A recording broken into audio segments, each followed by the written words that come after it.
Assalamu alaikum. As a Muslim and living in a non-Muslim country, it's very hard to have to listen to people talk about how Islam has created so many problems throughout the world. When I hear about problems in Islam and then I hear the problem itself, I can confidently say no. Those are not problems with Islam. Islam is a solution to every problem that mankind has, is, or will ever face. The problems come in when we mix culture with Islam. It's scary, the Islam we've created in our minds. I've heard people tell me hadith that are far from authentic. They don't exist.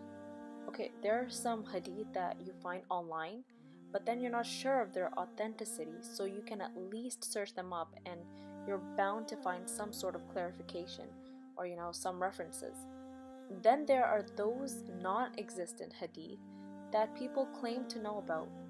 Those are the type of non-hadiths I'm talking about. Ones that people have mixed up with culture. There is a difference between proverbs, sayings, and hadith. Most people try to hold on to cultural practices as solutions to problems in life. Concerning oneself with what other people from the same culture will think is not practicing Islam. We're here to abide by the rules that Allah has set forth. Giving priority to culture over Islam is almost, if not shirk. Culture is man-made. Social affairs and dealings with people has mainly been guarded by tradition or culture. Look at the way we have weddings. Weddings are supposed to be a new beginning for the couple where Allah puts blessings, where Allah puts barakah in our relationship. Before the wedding, we read Quran or have gatherings where people make dua for the bride and groom and talk about how Islam expects, especially the bride, to behave after she gets married. Yes, we do talk a bit about the responsibilities of a husband, but then we get sidetracked again, by culture of course. Right after making dua, we go out and what do? We buy dresses, we buy musical instruments, we dance, and now, with so many cultures have incorporated mixed gatherings and dances into the first couple of days before the wedding. Weddings are like a week long now, when in Islam it's supposed to be nikah and then walima. Simple. Now, thousands of dollars are being thrown away for a day that probably won't even matter if something ends up going wrong in the marriage. That's all besides the point for most of us though.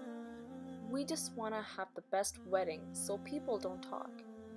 And in some places where culture takes precedence over Islam to the point where it's almost impossible to get your daughter married unless you give her thousands of dollars worth of dowry. I'm not saying all in-laws expect it, but come on, most people do.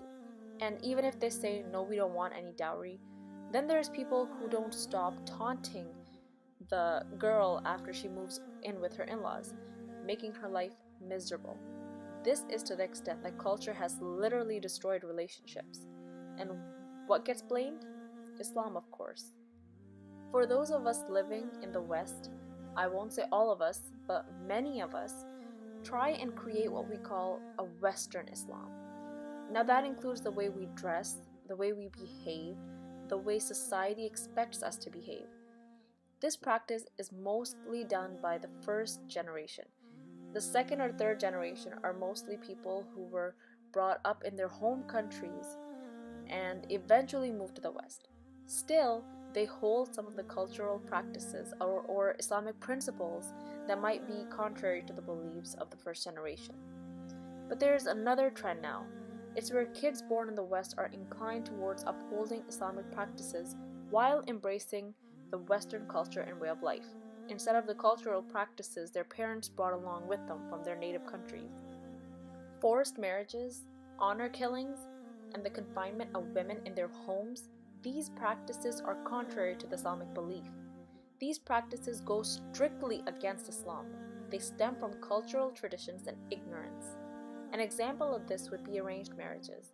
They're allowed in Islam, but with the consent of both parties. Both parties as in the girl and the boy, not parents of the girl and the boy. Parents of course do have a say, but they cannot force or emotionally blackmail their kids to marry the person of their choosing. No, those are just misconceptions. There's a lot of other stuff like Jaliswan, a ceremony 40 days after the death of a person. And these type of traditions only harden the life of those people who cannot afford these cultural events. The bottom line is, we need to differentiate between culture and Islam. Islam is the best way of life if we look at it unbiasedly, and it's made to simplify our lives. Assalamu alaikum.